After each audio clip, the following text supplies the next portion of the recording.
Welcome back, guys. This is Alcoholic Endeavors, and today we're going to be doing the Alcoholic Jars of Wisdom Part 14, which, if you remember from last time, if you're not here and you're new, we're back down to 44s and 1 Chaos dice. So, let's go ahead and do our Chaos roll, actually. Will there be any Chaos?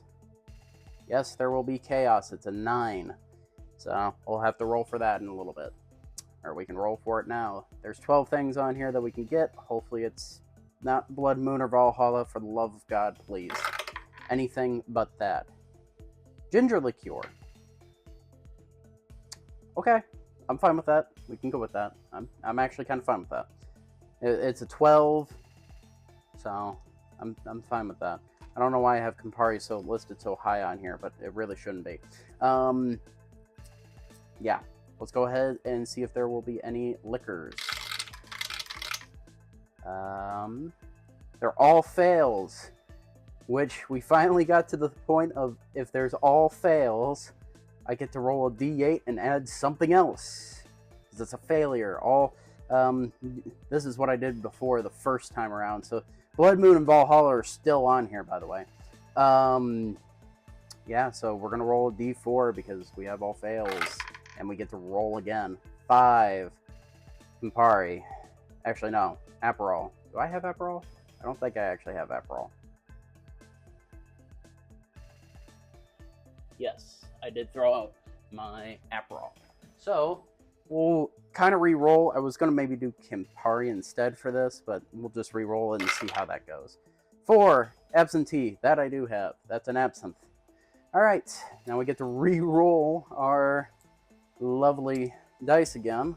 And I guess if really weirdly if we fail again, I guess I do another d8.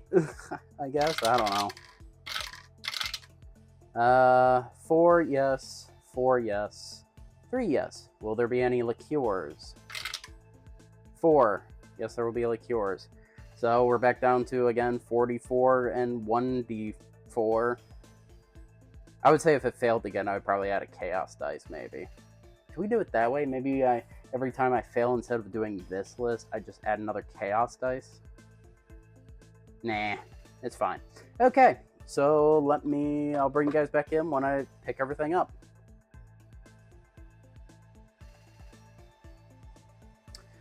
Alright, we are back in. Let's find out what we got. We got, for our liqueur, Malibu coconut. For our liquors, Beefeater gin, Vanilla Crown, and our last but not least, blueberry vodka. So we have blueberry vodka, Malibu coconut, Beefeater gin, Vanilla Crown, absinthe, and ginger liqueur. That should be an interesting combination. I feel like the blueberry is probably going to win this one, but we'll see. I'll bring you guys back in when I finally get everything set up and full and all that jazz.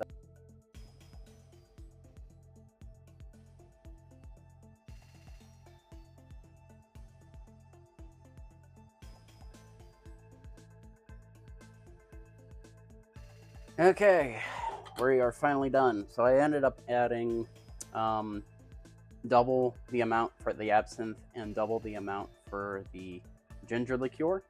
And then I only did a half amount of the whipped cream vodka that I forgot about last week. So we're going to go with that, and then I'm just going to take it and hope for the best. I think it'll be alright, but I'm afraid of the absinthe and the gin doing some really funky shit. So, with that, let's go ahead and sniff it real quick. It smells like death. So, it's very absinthe heavy with a hint of gin. So, yeah, here we go.